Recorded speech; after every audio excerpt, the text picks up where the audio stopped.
Romanos, capítulo 7. Ou vocês não sabem, irmãos, pois falo aos que conhecem a lei, que a lei tem domínio sobre uma pessoa apenas enquanto ela está viva?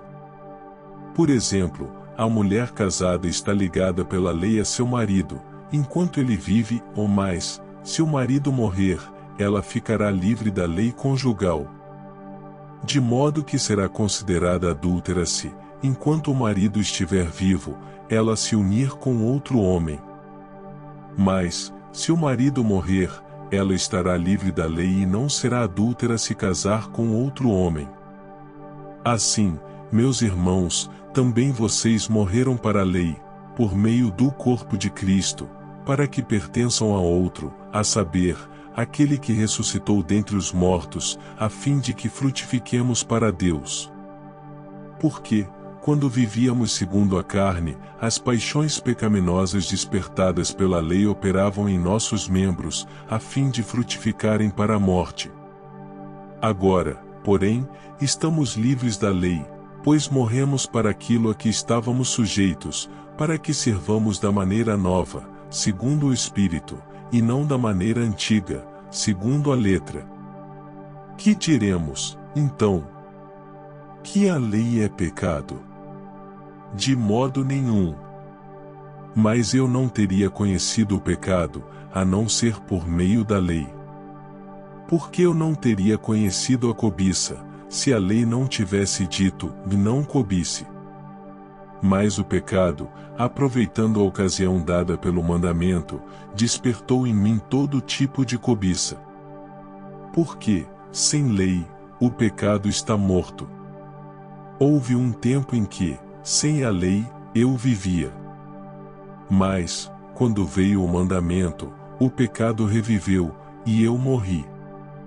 E verifiquei que o mandamento que me havia sido dado para a vida, esse se tornou mandamento para a morte. Porque o pecado, aproveitando a ocasião dada pelo mandamento, me enganou e, por meio do mandamento, me matou. Assim, a lei é santa e o mandamento é santo, justo e bom. Então, aquilo que é bom se tornou morte para mim? De modo nenhum. Pelo contrário, o pecado, para mostrar-se como pecado, por meio de uma coisa boa causou-me a morte, a fim de que, pelo mandamento, o pecado mostrasse toda a sua força de pecado.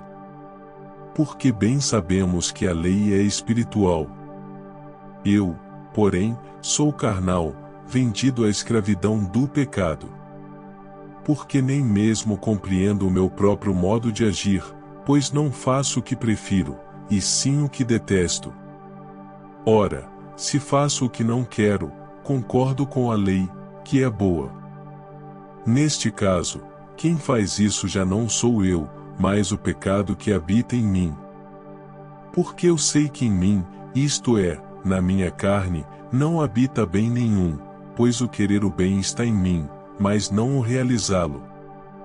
Porque não faço o bem que eu quero, mas o mal que não quero, esse faço.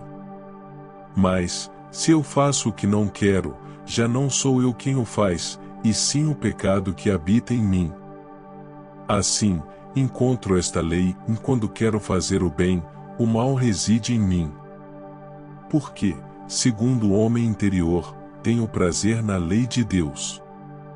Mas vejo nos meus membros outra lei que, guerreando contra a lei da minha mente, me faz prisioneiro da lei do pecado que está nos meus membros. Miserável homem que sou! Quem me livrará do corpo desta morte? Graças a Deus por Jesus Cristo, nosso Senhor. De maneira que eu, de mim mesmo, com a mente, sou escravo da lei de Deus, mas, segundo a carne, sou escravo da lei do pecado.